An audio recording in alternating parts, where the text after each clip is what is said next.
Hello everyone, Shri IAS academy में आपका स्वागत है। जैसा कि आप जानते हैं कि श्री आईएएस एकेडमी ने ऑर्गेनाइजेशन नाम की सीरीज की शुरुआत की है, जिसके अंतर्गत हम G20 या कहें G21 को कवर कर रहे थे। ऑलरेडी हमारा पार्ट 1 और पार्ट 2 आ चुका है। उम्मीद है कि आपने उन दोनों पार्ट्स को देख लिया होगा। अगर आपने उन दोनों पार्ट्स को नहीं देखा है तो वीडियो के एंड में आपको रिकमेंड वीडियो के रूप में या तो यहाँ पर आपको शो कर देगा। आप उन क्लासेस को देख लेना, या फिर आप श्री आईएएस एकेडमी के यूट्यूब चैनल की प्लेलिस्ट में भी जाकर जो ऑर्गेनाइजेशन की प्लेलिस्ट है उसमें भी आप कवर कर लेना। ठीक है, तो हम क्या करेंगे, अपनी आज की इस क्लास की शुरुआत करें।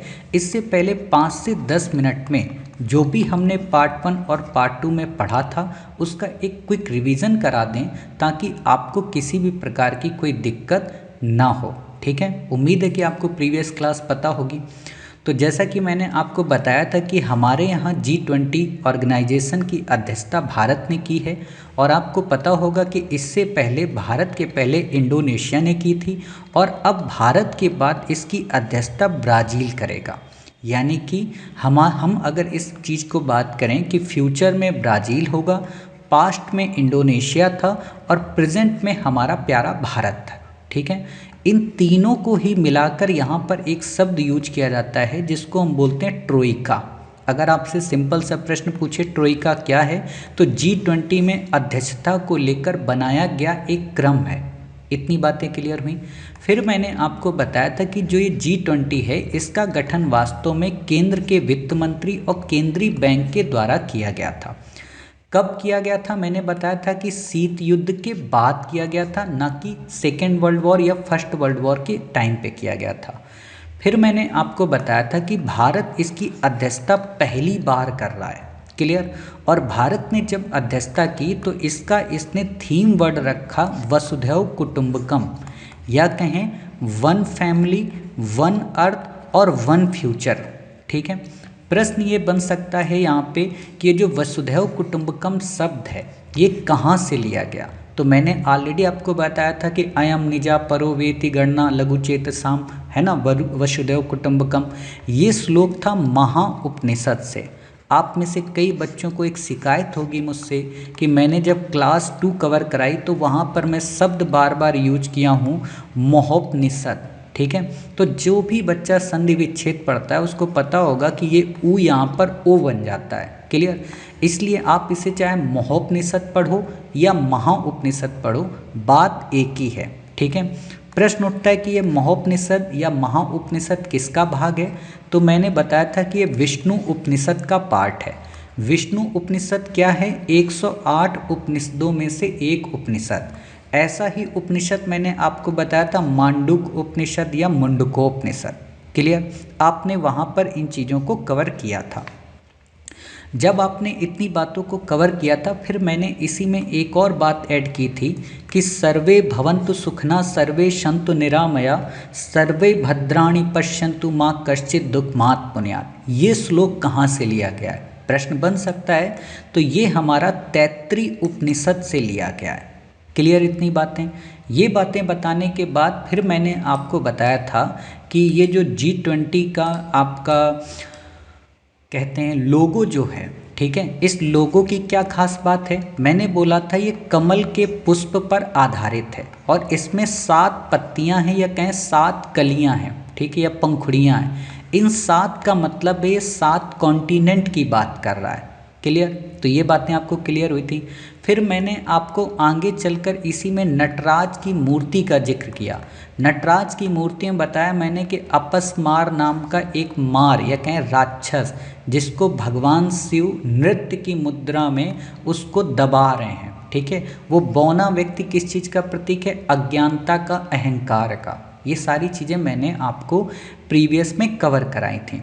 फिर मैंने आपको ये बताया था कि G7 में कौन से मेंबर हैं, G8 में कौन से मेंबर हैं और G20 में कौन से मेंबर हैं, जिससे आपसे प्रश्न पूछा जा सकता है। क्लियर।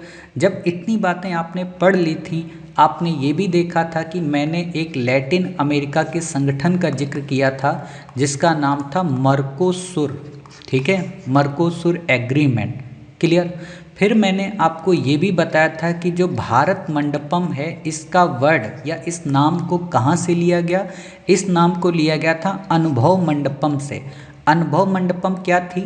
एक सामाजिक, आर्थिक और राजनीतिक सभा किसने बनाई थी? वशिष्ठर ने। वशिष्ठर कहो या बाशवन्ना कहो, ये कौन थे? लिंगायत धर्म संप्रदाय से रिलेटेड थे। क्लियर इतनी बातें। फिर मैंने आपको ये भी बताया था कि अनुभव मंडपम के बाद किस चीज़ की बात हुई थी? अनुभव मंडपम के बाद, हाँ, अनुभव मंडपम के बाद फिर बात हुई थी नटराज की मूर्ति। ये तो मैंने आपको बता दिया, ये भी मैंने आपको बता दिया, भारत मंडपम भी बता दिया, और क्या रह रहा है? हाँ, यही सारी चीज़ें मैंने आपको बताई थी, और तो मुझे नहीं लगता और कुछ भी इसमें आपका रह गया होगा। बाकी के कुछ बेसिक फैक्ट होंगे तो वो अगर आगे कहीं देखेंगे तो फिर वहाँ पे आपको बता देंगे। क्लियर? तो इतने तरीके से आपसे यहाँ पर प्रश्न ये पूछा जा सकता है। क्लियर इतनी बातें। आज हम क्या करेंगे अब, हाँ, एक बात जो बताना भूल गया, देखो याद आई थी, मैं स्किप कर गया। वो क्या थी कि जो नटराज की मूर्ति बनाई गई थी वो किससे मिलाकर बनाई गई थी? पंचधातु से। पंचधातु में मैंने क्या क्या बोला था, क्या क्या चीज़ें शामिल हैं? सोना शामिल है, चांदी शामिल है, तांबा शामिल है, जस्ता शामिल है, सीसा शामिल है, टिन शामिल है, लोहा है, और लास्ट में पारा। आपसे इस पर भी प्रश्न पूछा जा सकता है। फिर मैंने आपको बताया था तंजावुर आर्ट के बारे में। तंजावुर आर्ट तंजौर से रिलेटेड है, जो कि तमिलनाडु से रिलेटेड है। और इसी में मैंने आपको एक शब्द यूज किया था, क्या? कि मराठा जो सरदार थे, मराठा जो साम्राज्य था 1855 के टाइम पे, वहाँ पर भी इसकी काफ़ी ज़्यादा चर्चा मिलती है। उन्होंने इसको काफ़ी ज़्यादा प्रमोट किया। क्यों? क्योंकि इसमें हिंदू देवी देवताओं के या कहें हिंदू देवी देवता के चित्रों का चित्रांकन किया जाता था। फिर हमने एक बात और की थी, वो थी ब्लैक सी ग्रेन पहल। इसमें मैंने आपको बताया था कि ब्लैक सी को याद करने का फार्मूला है GTR ब्रू, ठीक है, जिसमें यूक्रेन, रोमानिया, बुल्गारिया, रसिया, टर्की और जॉर्जिया। क्लियर? इतनी बातें आपको मैंने याद कराई थी। ब्लैक सी ग्रेन पहल क्या है? तो मैंने आपको बताया था कि रूस और यूक्रेन के दौरान हुए युद्ध के संदर्भ में यूरोप के देशों में खाद्य पदार्थों की आपूर्ति जो बाधित हुई है, उसके कारण जो प्राइस हाइक हुए हैं, उन प्राइस को कंट्रोल करना और एक तरीके से क्या कहें, एक तरीके से आप कह सकते हो कि खाद्य आपूर्ति को सुनिश्चित करना। ठीक है, इतनी बातें मैंने आपको बताई थी, तो इतनी ही चीज़ें आपको यहाँ पर याद रखनी है। फिर मैंने आपको शायद एक चीज़ और बताई थी जो मैं मिस कर रहा हूँ, वो ये थी इंटरनेशनल एनर्जी एजेंसी के बारे में। क्लियर? और इंटरनेशनल एनर्जी एजेंसी IEA के बारे में जो मोस्ट इम्पॉर्टेंट फैक्ट बोला था कि भारत इसका सदस्य नहीं है, भारत इसका एसोसिएट मेंबर है। इसकी तुलना मैंने कहाँ से की थी? G20 में, जैसे बांग्लादेश को हमने बुलाया, क्लियर, ऑब्जर्वर स्टेटस के रूप में। फिर मैंने आपको बोला था कि IEA के अंतर्गत कई ऐसे देश हैं जो सदस्यता की मांग कर रहे हैं, जिसमें मैंने जिक्र किया था चिली का, कोलंबिया का, इज़राइल का और लिथुआनिया का, जिसमें मैंने बोला था इज़राइल को आप याद कर लेना। समझ गए? फिर मैंने जो मोस्ट इम्पॉर्टेंट IEA से रिलेटेड बातें थीं वो क्या थीं? इसके द्वारा जारी की गई रिपोर्ट्स। उम्मीद है आपने उन रिपोर्ट्स की एक लिस्ट बनाई होगी, सिनॉप्सिस बनाया होगा और चीज़ों को याद कर रहे होंगे। मैंने बोला था कि टोटल ये 6 रिपोर्ट जारी करती है, जिनको आपको इंग्लिश के अंतर्गत याद रखना है। क्या रिपोर्ट थी? पहली रिपोर्ट थी world energy outlook report. Clear? दूसरी रिपोर्ट इसमें कौन सी थी? वर्ल्ड एनर्जी इन्वेस्टमेंट, ठीक है, इन्वेस्टमेंट रिपोर्ट। तीसरी रिपोर्ट कौन सी थी? मैंने बोला था वर्ल्ड एनर्जी स्टैटिक्स, ठीक है, या कह सकते हो स्टैटिस्टिक्स, है ना। देखो थोड़ी सी अगर मेरी इंग्लिश में प्रोनाउंसिएशन थोड़ा ऊपर नीचे हो ना तो हंसना मत, क्योंकि नॉर्मल सी बात है, मैं इंग्लिश का अभ्यर्थी तो नहीं हूँ, हिंदी मीडियम में आप लोगों को पढ़ाता हूँ, तो हिंदी के हिसाब से होना चाहिए, ठीक है। फिर यहाँ पर अगली रिपोर्ट मैंने क्या बताई थी कि वर्ल्ड एनर्जी बैलेंस, मतलब जहाँ पर एनर्जी वर्ड आए वो एक तरीके की इसी से रिलेटेड रिपोर्ट होती है। लास्ट मैंने इसमें एक बात बताई थी, एक रिपोर्ट बताई थी, क्या नाम था उसका? एनर्जी पर्सपेक्टिव, ठीक है, टेक्नोलॉजी रिपोर्ट। लास्ट इसकी एक तरीके से कैसे, हालांकि ये 5 ही हैं लेकिन इंडिया के संदर्भ में स्पेशल रिपोर्ट जारी करती है, तो जिसका नाम हो जाता है इंडिया एनर्जी आउटलुक रिपोर्ट, ठीक है। हिंदी में अगर बात करें तो विश्व ऊर्जा आउटलुक रिपोर्ट, विश्व ऊर्जा निवेश रिपोर्ट, विश्व ऊर्जा सांख्यिकी रिपोर्ट, विश्व ऊर्जा संतुलन रिपोर्ट, ऊर्जा प्रौद्योगिकी परिप्रेक्ष्य रिपोर्ट और भारत ऊर्जा आउटलुक रिपोर्ट। क्लियर इतनी बातें? तो मैंने इतनी बातें आपको यहाँ पर बताई थी। आज की हम अपनी क्लास में क्या क्या पढ़ेंगे? आज की क्लास में हम कोणार्क टेम्पल को पढ़ेंगे, आर्किटेक्चर को लेकर। इसकी कुछ वीडियो, कुछ इमेजेस भी मैं आपको दिखाऊंगा जब मैं कोणार्क टेम्पल विजिट करने गया था, और उसकी भी क्लासेस आएंगी। मतलब जो मैं विजिट करने गया था वहाँ पे, तो मैंने आप लोगों के लिए वो वीडियो बनाए थे, काफ़ी बड़े बड़े वीडियो थे। तो उनको मैं सोच रहा हूँ कि जब आर्ट एंड कल्चर की क्लास कवर कराऊंगा तब वहाँ पे सारे वीडियो की एक सीरीज बना दूंगा, ताकि आप आराम से खुद ये विजिट कर लें कि अच्छा आप भी कोणार्क ही घूम रहे हैं, ठीक है। तो अभी बस कुछ एक आध दिखा दूंगा क्लिप्स, उसकी पिक्चर्स जो रिलेशन में होंगी, ठीक। फिर आज हम पढ़ेंगे कि भारत सरकार ने कौन कौन से उपहार दिए अपने मेहमानों को, उन उपहार में जीआई टैग से रिलेटेड कौन है और कैसे प्रश्न पूछे जा सकते हैं। फिर हम आपको बताएंगे ट्राइफेड क्या है। क्लियर? आज हम केवल इतनी ही बातों को पढ़ेंगे और इतनी ही बातों के अंतर्गत हम क्वेश्चन ढूंढने की कोशिश करेंगे, ठीक। कल जो हमारी क्लास होगी, या कहीं इसका जो चौथा पार्ट जो हमारा आएगा, उस चौथे पार्ट में हम देखेंगे कि G20 का कंक्लूजन क्या निकला। कंक्लूजन में जैसे हम ये देखेंगे अफ्रीकन यूनियन को शामिल किया, हम ये देखेंगे कि मध्य पूर्व जो यूरोप है उसका जो हमारा गलियारा है वो क्या है, उसका क्या इम्पैक्ट है, ठीक है। और वो होने के बाद लास्ट पार्ट में कुछ फिलोसफिकल बातें करेंगे। फिलोसफिकल का मतलब जैसे लोगों के मन में एक, या आपके मन में भी कई प्रकार के प्रश्न रहते होंगे ना, कि सरकार ने ये 4100 करोड़ रुपए खर्च कर दिए, तो क्यों कर दिए, इसका क्या इम्पैक्ट है, कुछ फ़ायदा है या नुकसान है। हाल ही में कनाडा हमारे यहाँ आकर खा कर चला गया और हम ही को अब धमकियाँ दे रहा, गालियाँ दे रहा है। तो इस चीज़ पर भी हम डिटेल में बात करेंगे, और वो जो क्लास होगी वो आपके माइंड को एक बड़ा ब्रॉड माइंड वे देगी और एक तरीके से इंटरव्यू में मददगार होगी, ठीक है। तो बिना देरी के अपनी आज की क्लास को देखते हैं। उम्मीद है कि आपका पूरा का पूरा मैंने रिवीजन करा दिया है, तो आपको कोई दिक्कत आएगी नहीं। ये सारी चीज़ें मैंने बता ही दी हैं, ठीक है। तो जिनके पास PDF ना हो वो श्री IAS एकेडमी के चैनल टेलीग्राम, नीचे लिंक दी गई है, उससे जुड़ के आप अपना PDF ले लीजिए और अपना ये सारा आर्टिकल पढ़ लीजिए, क्लास देख लीजिए। क्लियर? तो जैसा कि आपने देखा होगा कि जब हमारे यहाँ G20 का प्रोग्राम आयोजित किया गया था, तो फर्स्ट डे प्रधानमंत्री नरेंद्र मोदी जी जितने भी लोग थे उनको जब बुला रहे थे, तो पीछे वॉलपेपर जो लगाया था हमने, वो लगाया था कोणार्क टेम्पल का। क्लियर? कोणार्क टेम्पल का क्यों लगाया था वो मैं अभी आपको बताऊंगा, और एक सबसे इम्पॉर्टेंट फैक्ट जो बताऊंगा कि इसी व्हील को क्यों लगाया, इस व्हील में ऐसी क्या स्पेसिफिकेशन है जो बाकी के व्हील में नहीं है, ठीक है। तो वो मैं अभी आपको बताऊंगा भी और दिखाऊंगा भी। क्लियर? इसी पिक्चर को दिखाऊंगा और अच्छे तरीके से, ठीक है। हम ये जानेंगे, फिर हम ये भी जानेंगे कि प्रश्न कैसे बनेंगे। क्लियर इतनी बातें? तो आपने देखा होगा कि जितने भी लीडर आ रहे थे तो प्रधानमंत्री मोदी जी सबका स्वागत इसी पिक्चर के सामने खड़े होकर कर रहे थे। जो बाइडन को इस दिखा रहे थे कि देख लो बाबू, ये जो है ना, ये हमारे टेम्पल है और ये आर्किटेक्चर की एक बेमिसाल नमूना है। क्यों नमूना है अभी बताऊंगा, ठीक है। तो ये चीज़ें इन्होंने यहाँ पर बताई। अब हम अपने काम की बातें करते हैं। क्लियर? काम की बातें क्या हैं? काम की बातें हैं ये कोणार्क टेम्पल, ठीक है। देखो, मैं आपको वैसे तो जब आर्ट एंड कल्चर की क्लास कराऊंगा तब तो पढ़ाऊंगा ही, लेकिन अभी कुछ बेसिक चीज़ें समझो। जो ये कोणार्क टेम्पल है, ठीक है, इस कोणार्क टेम्पल की सबसे खास बात यह है कि इसमें किसी भी प्रकार के मसाले का उपयोग नहीं किया गया, मतलब कोई गारे का उपयोग नहीं हुआ है, ठीक। तो ये मंदिर टिका कैसे?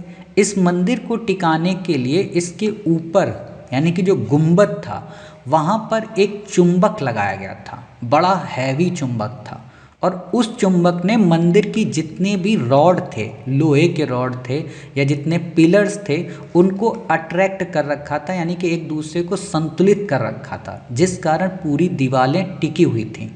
बट जब हमारे यहाँ वास्को डिगामा सरीखे यूरोपियंस आते हैं, पुर्तगाली आते हैं, और बंगाल की खाड़ी से जब वो अपना जहाज़, ठीक है, बंगाल की खाड़ी, ये पूरी है उड़ीसा और ये बंगाल की खाड़ी, जब वो इस जगह से अपने जहाज़ को उड़ीसा की ओर ले जाते थे, बंगाल की ओर ले जाते थे, तो ये पूरी, ये जो मंदिर है कोणार्क, वो उन जहाज़ों को अपनी ओर खींच लेता था। क्यों खींचता था? क्योंकि जहाज में लोहे के आइटम्स होते थे और इस चुंबक की आकर्षण शक्ति बहुत ज़्यादा थी, तो ये सारे जहाज़ों की दिशा को बदल देता था। इस चीज़ से यूरोपियन परेशान हो गए। दूसरा इससे दिक्कत क्या थी कि अगर उनको वापस जाना होता था तो जा नहीं पाते थे, वो भी खींच लेता था, ठीक है, क्योंकि उस समय जो जहाज़ थे वो किसी इंजन से नहीं चलते थे, वो हवा से चलते थे, हवा की पतवार, जिसको बोलते हैं पाल वाली नौका। आपने देखा होगा ना कि एक ऐसी नौका होती थी, ठीक है, ऊपर यहाँ पे ऐसे पाल बंधा होता था, कपड़ा एक तरीके का, तो जैसे हवा का बहाव होता था वैसे वो नाव चलती थी। इतनी बातें क्लियर हुई। तो जब यूरोपियंस को दिक्कत हुई तो उन्होंने इस पूरे के पूरे गुंबद को उखाड़कर फेंकवा दिया ऊपर से। जब हटाकर फेंकवा दिया तो ये जो इसकी रॉडें थी ये फैलने लगी, मंदिर टूटकर गिरने वाला था। तभी, मतलब एक दिन में नहीं गिरा, कई वर्षों के बाद, लगभग 50 से 100 वर्षों के बाद ये गिरने लगा। जब गिरने लगा तो उस समय 1904 के टाइम पे भारत के गवर्नर जनरल थे लॉर्ड कर्जन।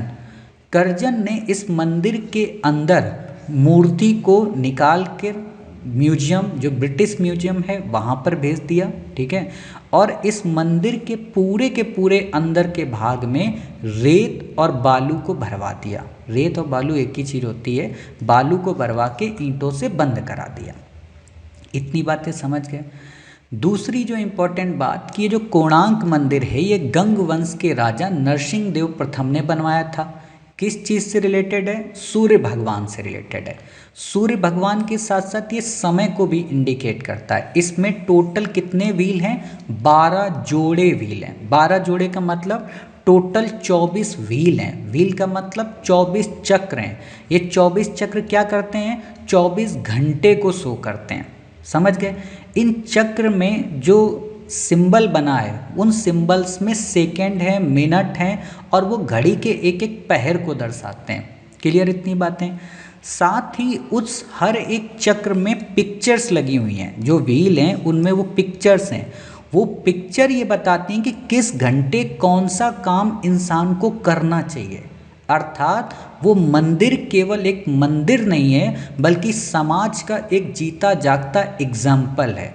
यानी कि कोणार्क मंदिर में हमको ये पता चलता है कि भारत की संस्कृति क्या है, भारत का समाज क्या है, भारत के लोग किस तरीके से अपना जीवन जीते थे और उनके जीवन चक्र की शैली क्या थी। वो सुबह कौन सा काम करते थे, दोपहर में कौन सा कार्य करते थे, शाम में कौन सा कार्य करते थे, ये सारी चीज़ें वहाँ पर बताई गई हैं। साथ ही जो कोणार्क का टेम्पल है उसमें देश के विभिन्न आर्किटेक्चर या कहें आर्ट्स को परफॉर्म किया गया है। चाहे वो डांस की विविध कलाएं हों, चाहे वो खाद्य सामग्रियां हों, या आम जनजीवन की जो छोटी मोटी घटनाएं हैं सांसारिक जीवन की, उनको चित्रित किया गया है। इतनी बातें आप अगर समझ गए तो अब आपको हम विजुलाइज दर्शन करा दें, क्योंकि अब आपकी आंखें तरस गई होंगी या व्याकुल हो गई होंगी, है ना, कि सर दिखा तो दो। जितनी तारीफ आपने कर दी तो मैं आपको एक एक चीज़ करके दिखाता हूँ। पहले मैं आपको पिक्चर दिखाता हूँ, ठीक है। तो ये आप एक तरीके से पिक्चर देख रहे हो, क्लियर। ये कोणार्क टेम्पल की ये सारी मेरे द्वारा खींची गई पिक्चर हैं, ठीक है, मेरे द्वारा, मैंने अपने मोबाइल से खींची थी, तो वो मैं पिक्चर दिखा रहा हूँ। पिक्चर तो वैसे मैंने लगभग 2000 के समथिंग खींची थी। और ख़ास बात मैं आपको बताऊं कि मैंने कोणार्क टेम्पल में लगभग 9 घंटे स्पेंड किए थे। मैं सुबह ही चला गया था और रात को वहाँ से 10 बजे आया था। ये बात अलग है, वो 7 बजे मंदिर बंद हो जाता है। तो मैंने जब 10 बजे से लेके 7 बजे तक पूरा मंदिर बारीक से बारीक चीज़ों को देखा, अध्ययन किया स्टडी के रूप में, हिस्टोरियन के रूप में। और जब मैं वहाँ वीडियो बना रहा था तो लोग बड़ा मेरे को गौर से देख रहे थे, क्योंकि सबको गाइड की ज़रूरत थी, हमें गाइड की ज़रूरत थी नहीं, क्योंकि हम तो हिस्टोरियन हैं एक तरीके के। तो हिस्ट्री के बारे में जितना शायद हमने पढ़ा था उतना वहाँ पर नॉर्मल लोगों को नहीं पता था। ये बात अलग है कि मैंने वहाँ पे बहुत कुछ सीखा, और एक चीज़ जो मैंने सीखी वो अभी मैं आपको भी बताऊँगा, जो बहुत बड़ा संदेश एक इंसान को देती है। ठीक है, तो देखते हैं।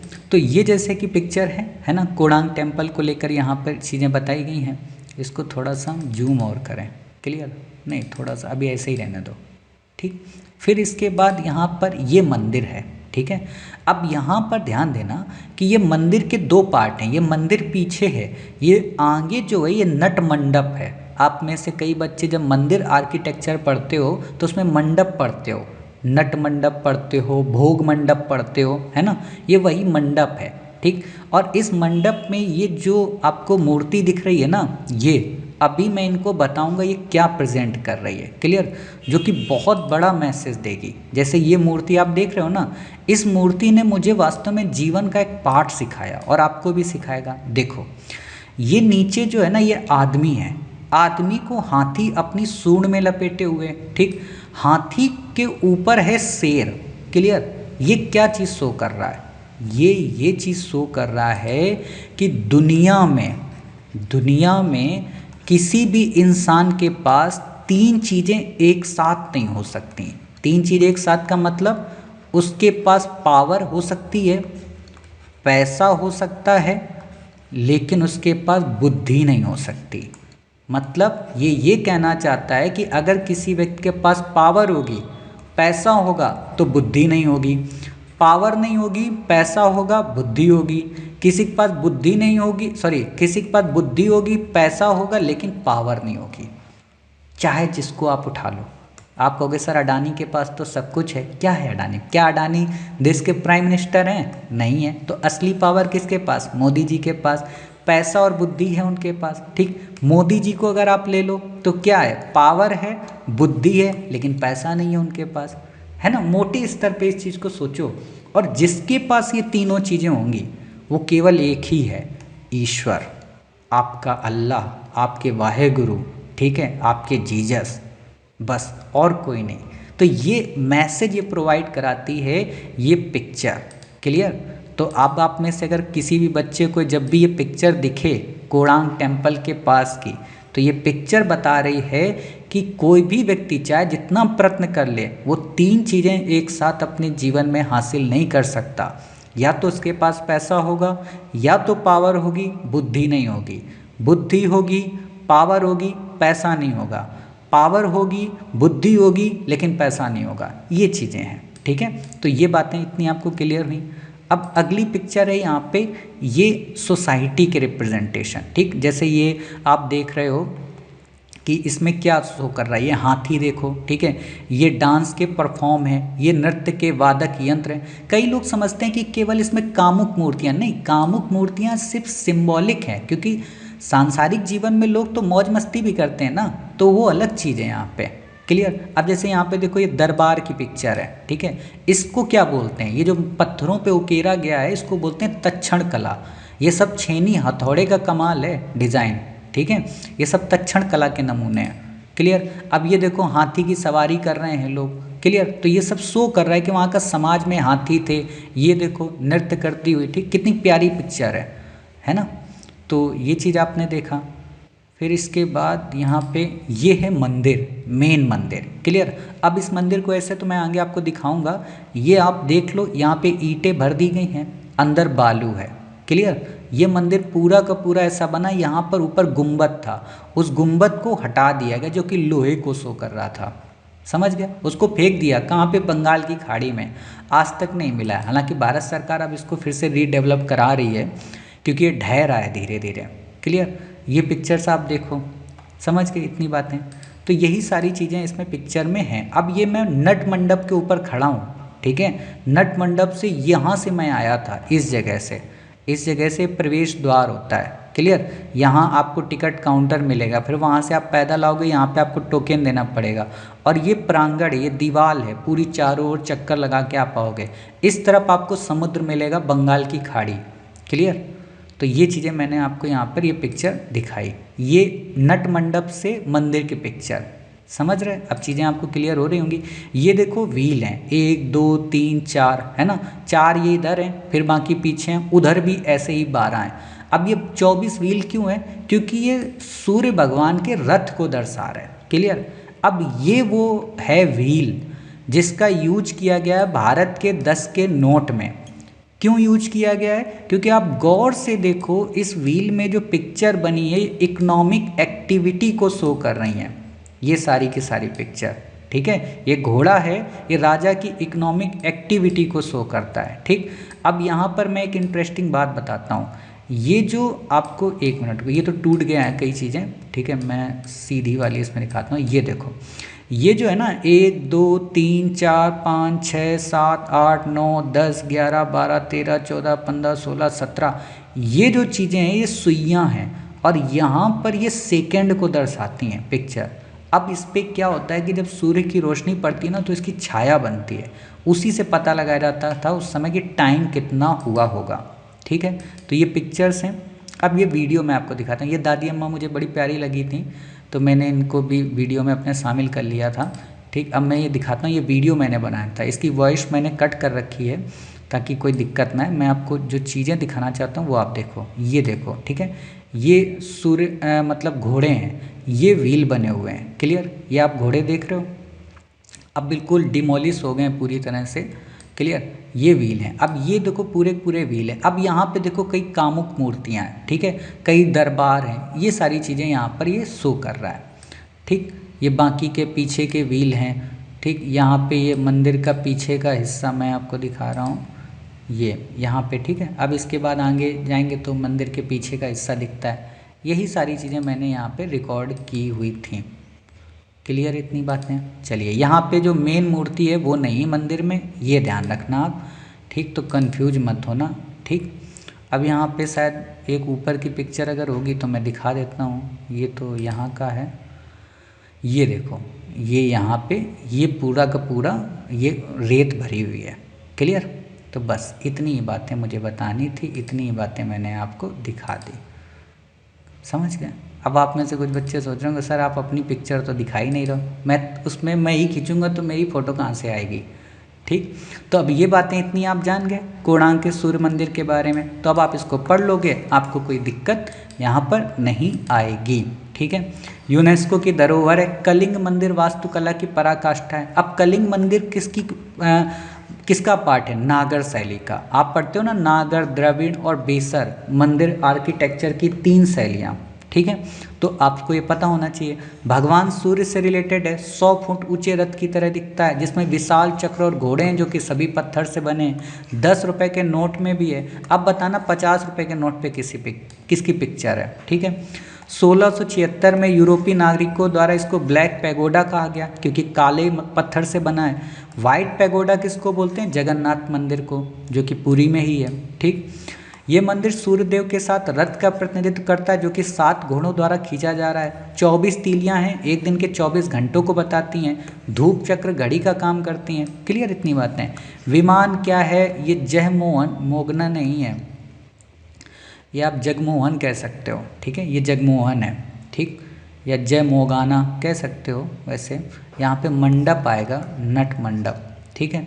पूर्व की ओर नट मंदिर है, नृत्य कक्ष, जो कि मैंने अभी आपको दिखाया। अब चीज़ें आपको क्लियर हो रही हैं। ठीक, शायद हो सकता है जय मोगाना ही हो, ये ट्रांसलेशन गूगल का हुआ है।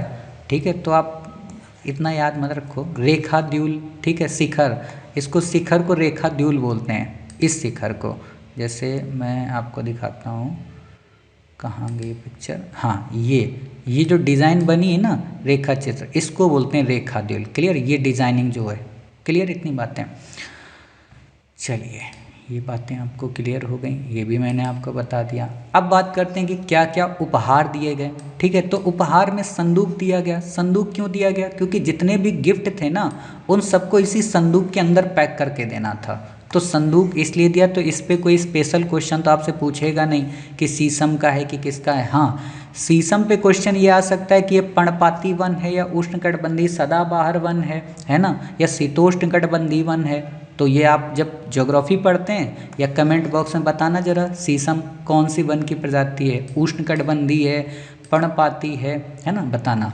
सुगंधित पाक वस्तुएं, पाक का मतलब पकवान, पकवान में अगर हम बात करें तो केसर दिया गया है। केसर जो क्या करता है, बॉडी को हीट करता है, दूध के साथ आपने देखा होगा, है ना, पीने के लिए रिकमेंड किया जाता है। क्लियर। कहाँ का फेमस है, जम्मू कश्मीर का जीआई टैग है। शैंपेन ऑफ टी दी गई है, चाय मतलब जैसे कि आप पढ़ते हो ना नीलगिरी की चाय और दार्जिलिंग की चाय, तो उन्हीं दोनों को दिया गया है। क्यों दिया गया है आप यहाँ पर बेसिक पढ़ लेना, ठीक है। अराकू कॉफ़ी इम्पॉर्टेंट ही नहीं है बल्कि अराकू वैली भी इम्पॉर्टेंट है, यूपीएससी ने पूछा है। तो अराकू वैली कहाँ पे आपकी, आंध्र प्रदेश में, ये याद रखना। बाकी अराकू क्यों चर्चा में रही, वो अराकू कॉफ़ी की वजह से, ठीक है। तो ये चीज़ें आप यहाँ पे पढ़ लेना। दूसरा अगर फैक्ट अगर आपको याद रखना है तो वो कॉफ़ी की 2 प्रजातियाँ होती हैं, उन प्रजातियों को आपको याद रखना पड़ेगा, ठीक है। एक है रोबेस्टा, लो दूसरी वाली मैं खुद ही भूल गया, चलो याद आएगी मैं आपको बता दूंगा, भूल गया अभी, देखो याद ही थी, मतलब एक का नाम तो रोबेस्टा है, दूसरा का नाम शायद का से कुछ है, भूल गया, चलो याद आएगी मैं बता दूंगा आपको, ठीक है।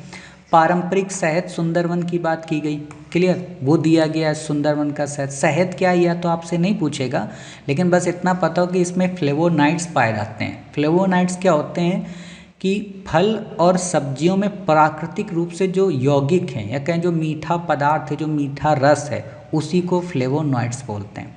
कन्नौज के इत्र को दिया गया है, समझ रहे हो ना, ये सारी चीज़ें हमारे यहाँ जीआई टैग में है। कश्मीर के उत्कृष्ट सॉल को दिया गया जिसका नाम है चांग थांगी, बकरी की खाल से जो बनता है, ठीक है। बकरी के अंडर कोट रो में कंघी करके, कतर कर नहीं, मतलब ऊन एकत्रित किया जाता है। जैसे होता है ना, एक तो होता है मशीन से कतरना और एक होता है कंघी से जो बाल निकलते हैं, तो वो तो और हल्के होते हैं ना, तो ये उतना ही बेहतरीन है, क्लियर। खादी स्कार्फ दिया गया, आपने देखा होगा गमछा खादी के रूप में डाले हुए थे सबके सब, समझ रहे हो। तो बस यही बेसिक चीज़ें हैं, इससे ज़्यादा आपको यहाँ पे नहीं याद रखना है। स्मारक सिक्के जारी किए गए, इस पे आपसे क्वेश्चन नहीं पूछेगा, बस पता हो, ठीक। तो यही बेसिक इसमें आपके कुछ फैक्ट थे। अब बात करते हैं कि जनजाति शिल्प के अंतर्गत क्या क्या दिया गया है, इस पे प्रश्न बन सकता है, ठीक है।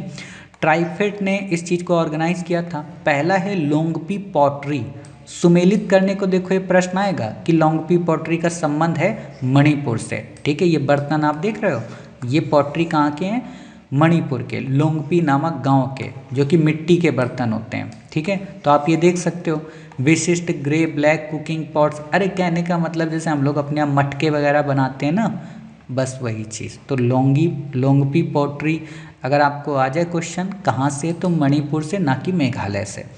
छत्तीसगढ़ की पवन बांसुरी दी गई है, क्लियर। पवन बांसुरी का संबंध किससे, छत्तीसगढ़ से। किस जनजाति के द्वारा, गोंड जनजाति के द्वारा। सुलूर बांस की पवन, ठीक है। तो बांस का क्या नाम है, सुलूर। इतनी ही बातें आपको यहाँ पे याद रखनी है। छत्तीसगढ़ में बस्तर की गोंड जनजाति द्वारा तैयार की गई सुलूर बांस की पवन बांसुरी एक अनूठी संगीती वाद्य यंत्र है। एक बार यूपीएससी ने, मुझे याद है, क्वेश्चन पूछा था कि इसमें से कौन से वाद्य यंत्र हैं, कौन से मतलब सुसुर, मतलब बोल कर वो किए जाते हैं जिसमें हवा भरी जाती है, तो बांसुरी उनमें से एक चीज़ है, ठीक। बाकी आपको यहाँ पे नहीं याद रखना है। गोंड जनजाति, बाकी जो जनजातियाँ हैं वो हम आपको आर्ट एंड कल्चर में पढ़ाएंगे डेप्थ में, तब आपको क्लियर होगी।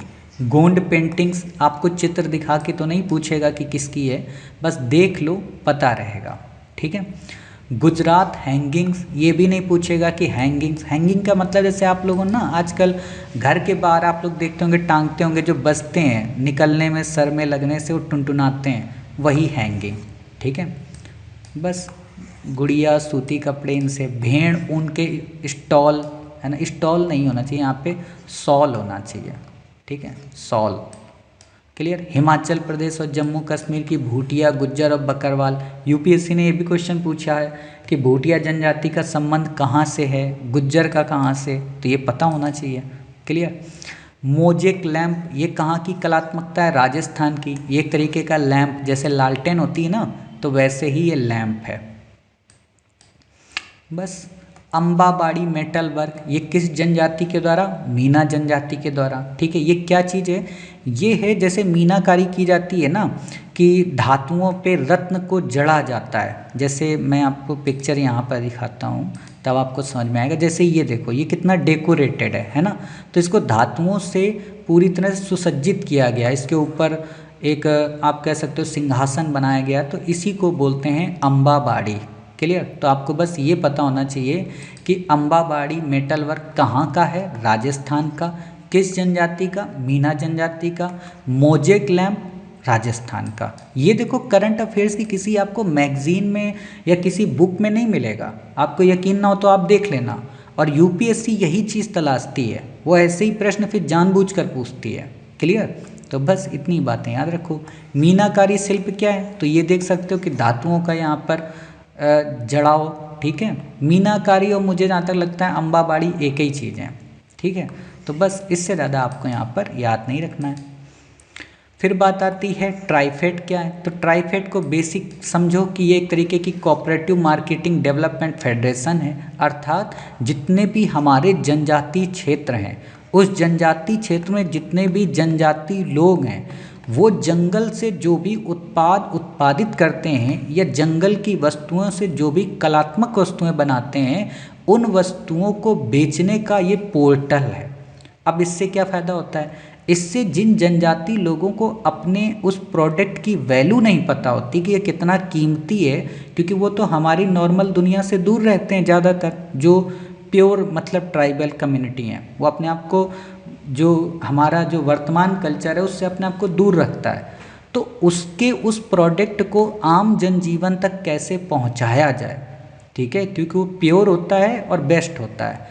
तो उसी के लिए इस संगठन का गठन किया गया, इस कोऑपरेटिव सोसाइटी का गठन किया गया। जैसे अमूल आप पढ़ते हो, ठीक है, तो ये क्या करेगी? हर एक के उत्पाद को बेचेगी। आप में से जिन बच्चों को ना पता हो तो ट्राइफेड का पोर्टल है, बिल्कुल अमेजोन की तरह है। और आपको जो भी शुद्ध चीज़ मंगानी हो, शहद, घी, वो सारी चीज़ें आपको यहाँ पर मिलती हैं। और जहाँ तक मुझे लगता है 100% शुद्ध ही होती हैं। ठीक है, क्योंकि उस पर कोई लोगो और मार्केटिंग नहीं होती है ट्राइफेड पे। ठीक, तो कब बना? 1987 में। क्या पर्पज़ है आप देख लो, वही चीज़ें मैंने आपको यहाँ पर बता दी हैं। क्लियर इतनी बातें? ये आप देख सकते हो स्वयं सहायता समूह से रिलेटेड है, नई दिल्ली में इसका हेडक्वार्टर है। बाकी इसके 13 से ज़्यादा क्षेत्रीय कार्यालय हैं, आपसे ये नहीं पूछेगा। इतनी बातें क्लियर हुई? अर्थात आज हमने कुछ बेसिक चीज़ों को पढ़ लिया। अब हमारी जो नेक्स्ट क्लास होगी, चौथी क्लास, हो सकता है वो लास्ट, तो उसको हम नहीं करेंगे क्योंकि हम जिन्हें जब 5 क्लास का वादा किया है तो 5 में ही कवर कराएंगे। अगली क्लास में हम अफ्रीकी संघ को काफ़ी डिटेल में कवर करेंगे।